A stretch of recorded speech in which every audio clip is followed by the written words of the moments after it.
नमस्कार दोस्तों, आज के इस वीडियो में हम लोग अप्रयोगात्मक शोध के प्रकारों की चर्चा करेंगे कि अप्रयोगात्मक शोध कितने प्रकार के होते हैं। ये वीडियो विशेष रूप से यूजीसी नेट, यूपीएचईएससी, असिस्टेंट प्रोफेसर और रिसर्च से संबंधित तथा एमएड के छात्रों के लिए विशेष रूप से उपयोगी है।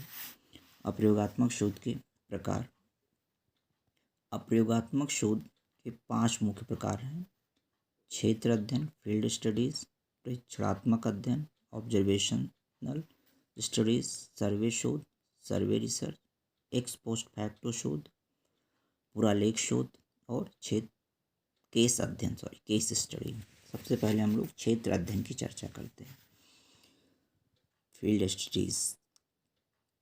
कर्लिंगर महोदय के अनुसार क्षेत्र अध्ययन एक ऐसा अप्रयोगात्मक वैज्ञानिक शोध है जो वास्तविक सामाजिक परिस्थिति में समाजशास्त्रीय, मनोवैज्ञानिक एवं शैक्षिक चरों में अंतःक्रियाओं एवं उसके संबंधों की खोज करता है। क्षेत्र अध्ययन वास्तविक सामाजिक परिस्थिति जैसे स्कूल, कॉलेज, फैक्ट्री, संस्थान आदि में किया जाता है।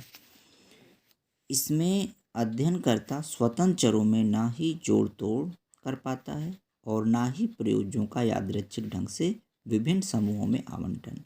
अतः यह क्षेत्र प्रयोग से भिन्न है, जहाँ जोड़ तोड़ एवं यादृच्छिक आवंटन दोनों ही होते हैं। उदाहरण के लिए, यदि कोई शोधकर्ता अध्ययन करता है कि सहशिक्षा को एजुकेशन वाले कॉलेज के वातावरण का प्रभाव बीए प्रथम वर्ष के छात्रों की मनोवृत्ति पर क्या पड़ता है, तो यहाँ पर कॉलेज के वातावरण का प्रभाव क्या है, इंडिपेंडेंट वेरिएबल है, और मनोवृत्ति जो है वह डिपेंडेंट वेरिएबल यानी आश्रित चर है। यह अध्ययन शोधकर्ता कॉलेज में जाकर प्रतिदर्श के आधार पर करेगा तथा छात्रों को की मनोवृत्ति का मापन करेगा। यह अप्रयोगात्मक के साथ साथ अनुदैर्ध्य शोध, लॉन्गिट्यूडनल शोध भी है। कॉज ने क्षेत्र अध्ययन के 2 प्रकार बताए।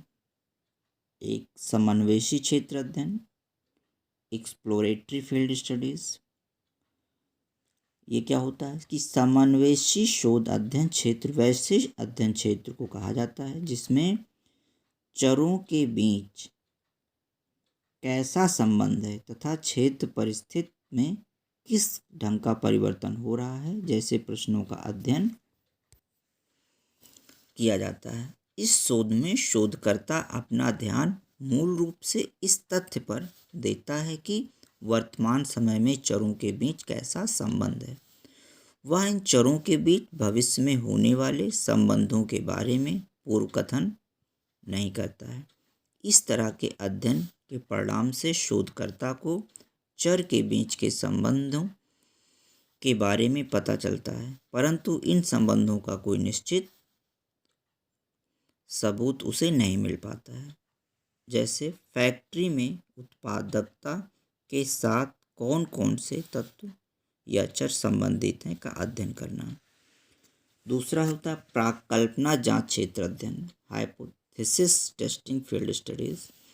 प्राक्कल्पना जांच क्षेत्र अध्ययन वह है जिसमें शोधकर्ता चरों के संबंधों के बारे में एक खास प्राक्कल्पना हाइपोथेसिस बनाकर उसकी जांच करता है तथा उसकी वैधता व विश्वसनीयता के लिए अध्ययन के आधार पर एक ठोस सबूत प्रदान करता है। जैसे उपर्युक्त अध्ययन जो कि फैक्ट्री की उत्पादकता से संबंधित है का अध्ययन यदि इस क्षेत्र अध्ययन द्वारा किया जाता है तो ऐसी परिस्थिति में शोधकर्ता उत्पादकता तथा अन्य चरों के बीच एक प्राकल्पना बनाकर चलेगा। जैसे वेतन कम होने पर उत्पादकता में कमी हो जाती है या कार्य अवधि में लंबी होने पर उत्पादकता में कमी हो जाती है। अध्ययन के परिणाम के आधार पर इस प्राकल्पना की जांच की जाती है या उसकी संपुष्टि के लिए यथोचित पृष्ठभूमि तैयार हो जाती है। इसके लाभ क्या होते हैं क्षेत्र अध्ययन के? क्षेत्र अध्ययन हमेशा वास्तविक सामाजिक परिस्थिति में किया जाता है, अतः इसमें प्रयोगशाला प्रयोग की परिस्थिति के समान कृत्रिमता नहीं होती है। फलस्वरूप इस अध्ययन के परिणाम में सत्यता अधिक होती है।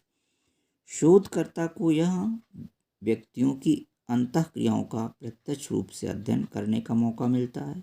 इसी कारण कहा जाता है कि क्षेत्र अध्ययन में यथार्थवाद अधिक होता है।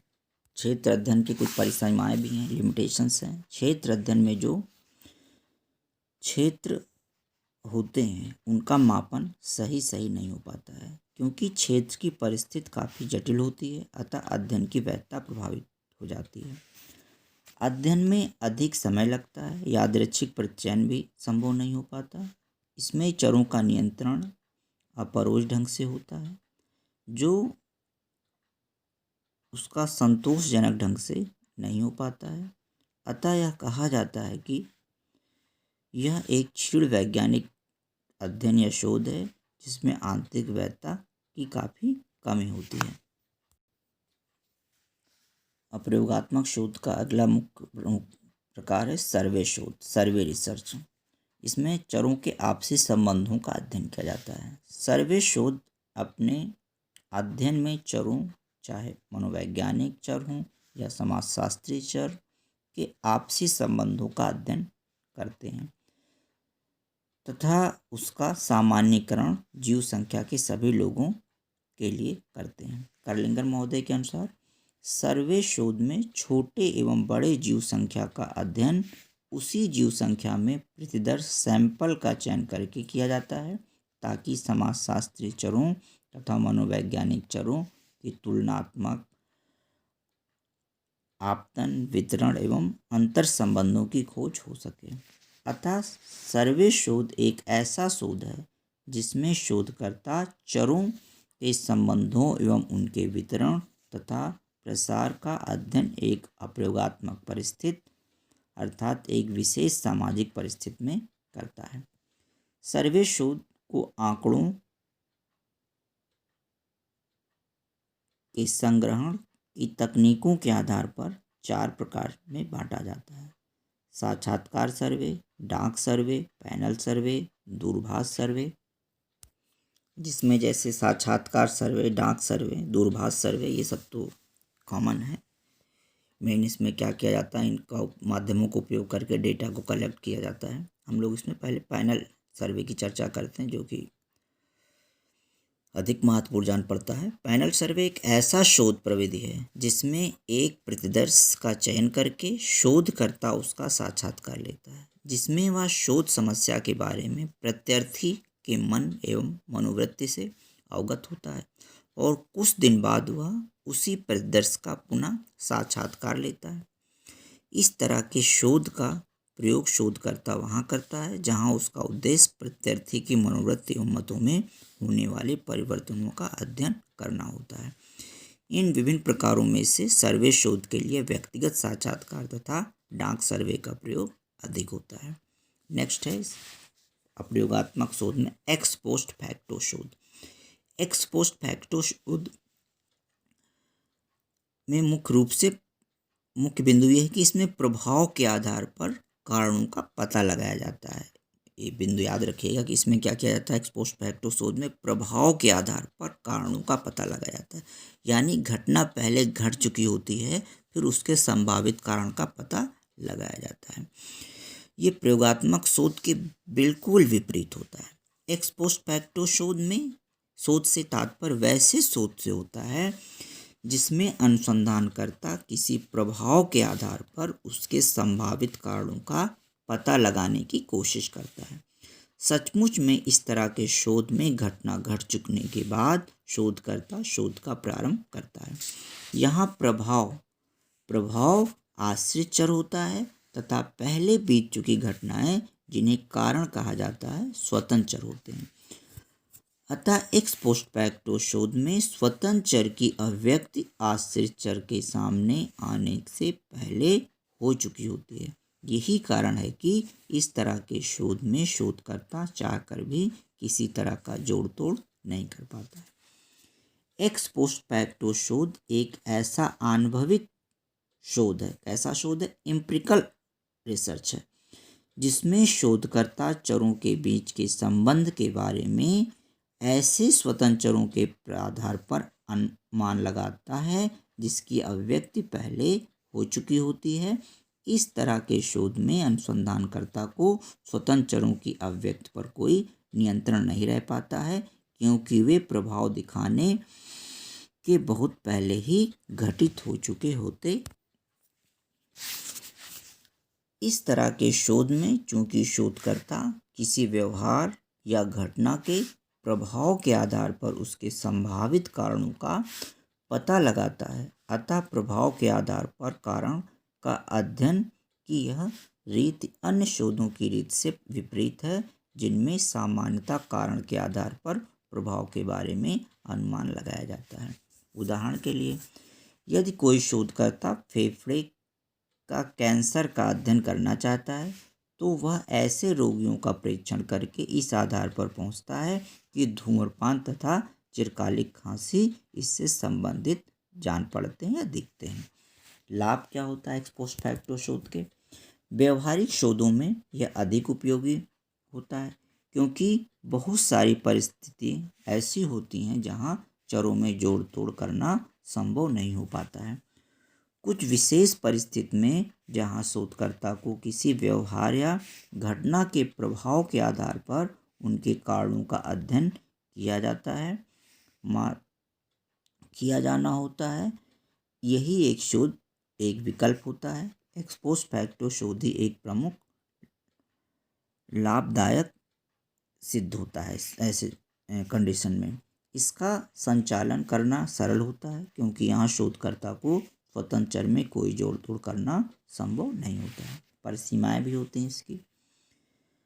इसमें चूंकि शोधकर्ता स्वतंत्र चर में जोड़ तोड़ नहीं कर पाता है, इसलिए स्वतंत्र चर तथा आश्रित चर के प्रस्तावित संबंधों के बारे में यथार्थ ढंग से किसी भी प्रकार का पूर्वानुमान लगाना कठिन कार्य हो जाता है। शोधकर्ता पर नियंत्रण यादृच्छिककरण के रूप में करना चाहे तो नहीं कर पाता है। इस तरह के शोध में शोधकर्ता स्वतंत्र चर तथा आश्रित चर के बीच के संबंध की उचित व्याख्या नहीं कर पाता है और प्रायः पोस्ट हॉक फॉलिसी, पोस्ट हॉक दोष क्या होता है इसको अच्छे समझेंगे, का शिकार हो जाता है। इसमें शोधकर्ता दो कारक में से एक को कारण तथा दूसरे को प्रभाव इसलिए मान लेता है क्योंकि दोनों हमेशा साथ साथ होते पाए गए हैं।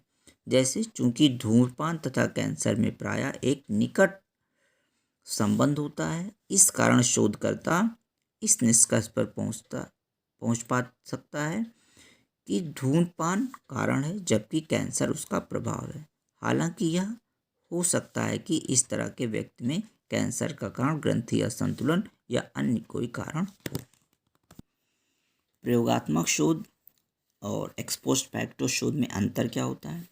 प्रयोगात्मक शोध, इसका स्वरूप प्रयोगात्मक होता है, जिसमें एक्स पोस्ट फैक्ट की तुलना में यह अधिक वैज्ञानिक होता है, जबकि एक्स पोस्ट फैक्टो शोध का स्वरूप अनुप्रयोगात्मक नॉन एक्सपेरिमेंटल होता है। प्रयोगात्मक शोध में शोधकर्ता का स्वतंत्र चर पर प्रत्यक्ष नियंत्रण रहता है, जिससे वह स्वतंत्र चर में सीधे जोड़ तोड़ कर लेता है, जबकि एक्स पोस्ट फैक्टो शोध में स्वतंत्र चर में इस तरह का जोड़ तोड़ का कोई प्रश्न ही नहीं उठता है, क्योंकि स्वतंत्र चर अध्ययन प्रारंभ होने के बहुत पहले ही घटित हो चुका होता है। प्रयोगात्मक शोध में शोधकर्ता प्रयोज्यों का विभिन्न समूहों में यादृच्छिक आवंटन कर पाता है, जबकि एक्स पोस्ट फैक्टो शोध में इस तरह का यादृच्छिक आवंटन संभव नहीं है। प्रयोगात्मक शोध में शोधकर्ता आश्रित चर के संबंध में काफ़ी विश्वास एवं दावे के साथ जो कहना चाहे कह सकता है, परंतु एक्स पोस्ट फैक्टो शोध में वह इन दोनों चरों के संबंध के बारे में इस तरह का दावेदार कथन नहीं कर सकता है। नोट: पूरा लेख अध्ययन आर्चिवल रिसर्च, जिसमें लिखित रिकॉर्ड के आधार पर एक या एक से अधिक चरों के बारे में आंकड़े इकट्ठे किए जाते हैं। रिकॉर्ड का अध्ययन कर शोधकर्ता अपने अभिरुचि के चर से संबंधित आंकड़ों का संग्रहण करता है, फिर उनका विश्लेषण करके वह किसी निष्कर्ष पर पहुँच। अतः यह एक तरह का एक्स पोस्ट फैक्टो शोध है, जिसमें पहले घटी घटनाओं का अध्ययन संचित रिकॉर्ड के आधार पर किया जाता है। केस अध्ययन क्या होता है? अगला प्रकार केस अध्ययन होता है अप्रयोगात्मक शोध का। एक अन्य ऐसा अनुप्रयोगात्मक शोध है जिसमें किसी एक परिस्थिति, घटना, समूह, समुदाय या व्यक्ति का गहराई से विश्लेषण किया जाता है। केस अध्ययन में शोधकर्ता एक भावी एवं अनुदैर्ध्य दृष्टिकोण अपनाता है, जबकि केस इतिहास में शोधकर्ता एक अनुदर्शी तथा पुरालेख दृष्टिकोण अपनाता है। यह नैदानिक शोधों में काफ़ी उपयोगी है, क्योंकि यह एक विवरणात्मक शोध होता है, अतः यहाँ चरों में जोड़ तोड़ नहीं हो पाता है। अप्रयोगात्मक शोध की कुछ सीमाएं भी होती हैं, जैसे स्वतंत्र चरों में जोड़ तोड़ की अक्षमता होती है, यादृच्छिकरण करने की कमी होती है, अयथोचित व्याख्या की संभावना इसमें बनी रहती है, इसमें नियंत्रण की कमी पाई जाती है, जिसके कारण अयथोचित व्याख्या की संभावना अधिक बढ़ जाती है। बहिरंग चरों पर शोधकर्ता का ना के बराबर नियंत्रण रह पाता है, जिससे आंकड़े का संग्रहण व उसकी व्याख्या के आधार पर गलत निष्कर्ष पर पहुंचने की संभावना अधिक बढ़ जाती है। तो ये सारी बातें थी अनुप्रयोगात्मक शोध की।